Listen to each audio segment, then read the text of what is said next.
পাকিস্তানের কোয়েটায় যাত্রীবাহী একটি ট্রেন যাওয়ার সময় রেললাইনের পাশে শক্তিশালী বোমা বিস্ফোরণের ঘটনা ঘটে। এতে 2 ডজনের বেশি মানুষ আহত হন। স্থানীয় হাসপাতালগুলোতে 30 জনের বেশি আহত ব্যক্তিকে ভর্তি করা হয়েছে। তাদের মধ্যে কয়েকজনের অবস্থা আশঙ্কাজনক। রোববার এএফপির এক প্রতিবেদনে এই তথ্য জানানো হয়েছে।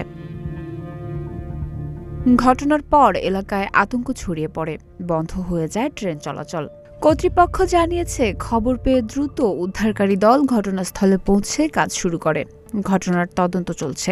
অভিযুক্তদের ধরতে সেনাবাহিনী অভিযান শুরু করেছে।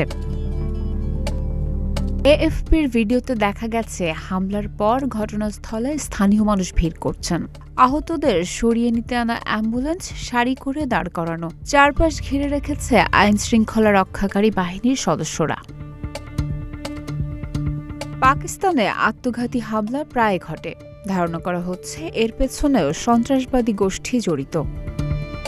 ডেস্ক রিপোর্ট, প্রতিদিনের বাংলাদেশ।